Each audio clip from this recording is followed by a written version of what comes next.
White sand, crystal water, endless sun. The Caribbean has always been America's vacation paradise. But in 2025, it's becoming something far darker, an escape hatch. Why are thousands of US citizens suddenly rushing to islands like Dominica and St. Kitts, not for margaritas, but for passports?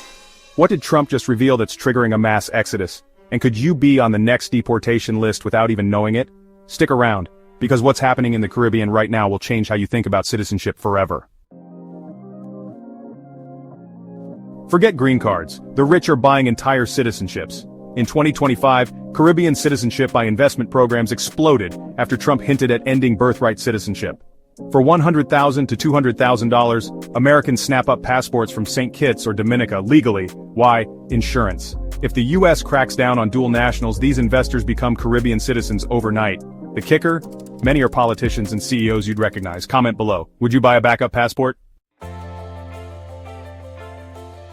It's not just undocumented immigrants panicking, it's legal residents. Trump's 2025 removal priorities now target anyone with old visa overstays or minor crimes. Result? Brooklyn's Jamaican grannies and Florida's Haitian nurses are fleeing preemptively. Even US-born kids are leaving with parents, terrified of family separation 2.0. The sad truth? Some islands aren't ready for this reverse diaspora. Here's where it gets wild. The US now deports migrants to random Caribbean nations, even if they're not from there. A 2025 deal lets the US send Venezuelans to St. Lucia or Hondurans to Antigua. Why? These islands lack extradition treaties. Critics call it human ping pong, but DHS claims it stops border surges.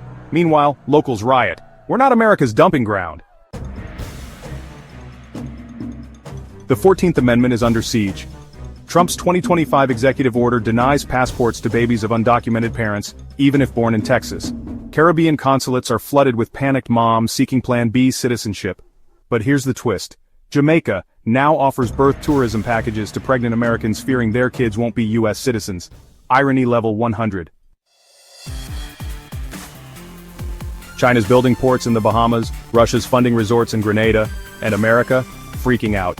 In 2025, Trump revived the 1823 Monroe Doctrine, declaring the Caribbean our backyard.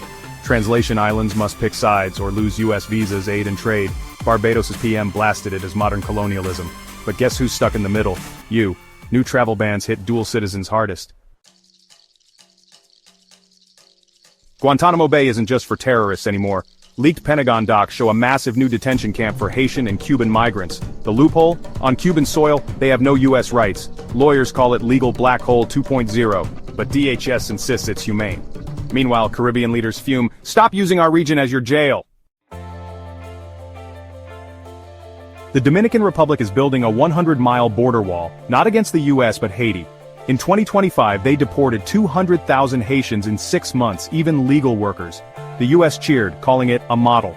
But when Haitian Americans got caught in sweeps, crickets. Now, Haitians are fleeing to America, creating the exact crisis Trump claims to fix. Poetic justice? The US blacklisted 6 Caribbean nations in 2025 over fraudulent passports, but the real reason? They sell golden passports to US enemies. Now, American tourists are stranded. No flights home from Antigua or Grenada. Even cruise ships reroute. Lesson? When geopolitics hits spring break, everyone loses. Small islands are done playing nice. In 2025, 14 Caribbean nations formed the Caribbeanalliances, a pact to ban US deportation flights and sue over travel bans. St. Vincent's prime minister even threatened to cancel US military bases. The message? We're not your pawns. But with China waiting in the wings, is this a new Cold War in paradise? Here's the biggest twist. It's not just immigrants leaving, it's white conservatives. In 2025, Christian libertarians began relocating to Caribbean tax havens, fearing Biden's socialism.